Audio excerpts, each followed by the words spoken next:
Et donc salut tout le monde, c'est Fort Airsoft pour ma première vidéo, excusez-moi, sur ma chaîne. Ce sera la review du Red 400 CO2. Donc nous allons commencer par la boîte. La boîte a plusieurs indications. Ici les, j'ai envie de dire, caractéristiques. Je dirai après. Nous avons deux photos principales, ici et celle-ci. Là, nous avons un peu des informations Airsoft, Airsoft on sait. Il y a un hop-up, heureusement. Calibre 6 mm. Et c'est un GNB à CO2. Donc gaz non blowback. Les organes visés. On voit trois photos avec les organes visés. J'en parlerai après, pardon. Ils sont particulièrement bien. Et là, on voit que c'est un CO2. Donc, il est de chez AEG, ce petit bijou. Et bon. Donc, dans la boîte, c'est très simple. Oups, excusez-moi. Hop. La boîte, c'est très simple. La réplique est ici. Vous avez un petit sachet de billes. Et logiquement, vous avez une organe dévisée de rechange. Voilà. Ensuite, la réplique en elle-même, c'est ça quoi. Pardon. Donc oui, là nous allons passer aux caractéristiques. Je vous reprends tout à l'heure. Et donc, après cette petite ellipse, nous allons passer aux caractéristiques. Alors les caractéristiques, il mesure 100. Bon, on va pouvoir même vous les montrer. Il mesure 180 mm, pèse 188 grammes, mesure son calibre c'est du 6 mm comme tous les autres Airsoft. Dans son chargeur on peut y mettre 14 dBs plus une logiquement.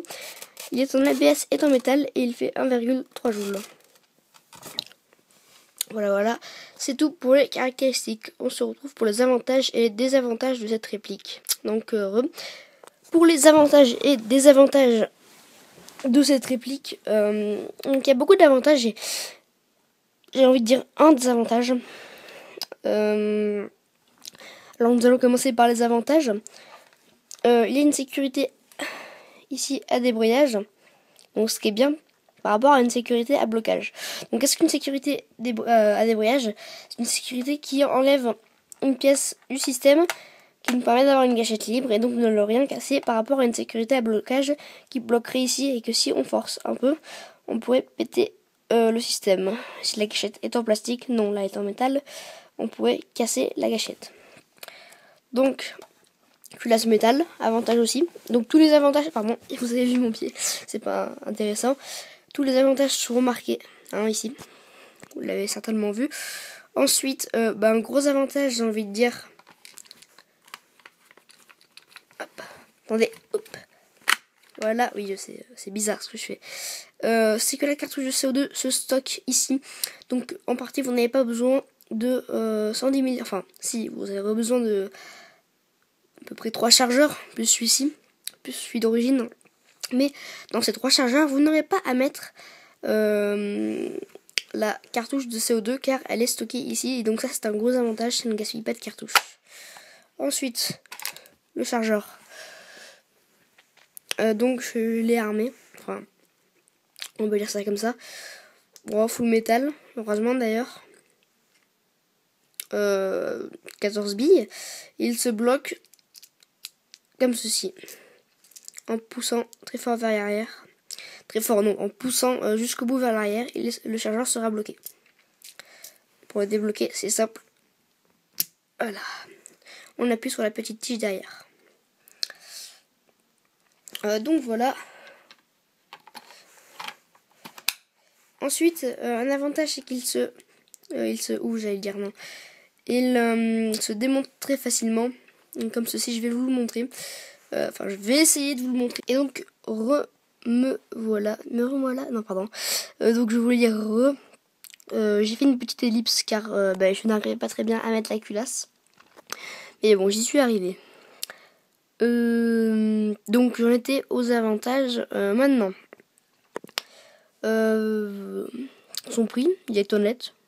Il n'est pas non plus cassé, mais je pense que c'est un prix honnête. Donc je pense qu'on peut mettre ça dans les avantages. C'est toujours un avantage d'avoir une réplique pas très chère. Donc son prix c'est 59 €. Donc je pense que j'ai fait tous les avantages. Oui. En tout cas les plus importants. Donc maintenant nous allons passer aux désavantages. Non, pardon. Avantages, les organes de visée. Qui sont fluorescents en plus. Donc voilou. Les désavantages, enfin j'en ai trouvé qu'un, c'est sa puissance. 1,3 joules minimum et 1,5 joules maximum. C'est trop. Pour une partie officielle, ça serait beaucoup trop. Donc voilà. Si vous voulez vous abonner à ma chaîne, cliquez ici. Pour voir le test de tir du RAID 400 CO2, cliquez ici.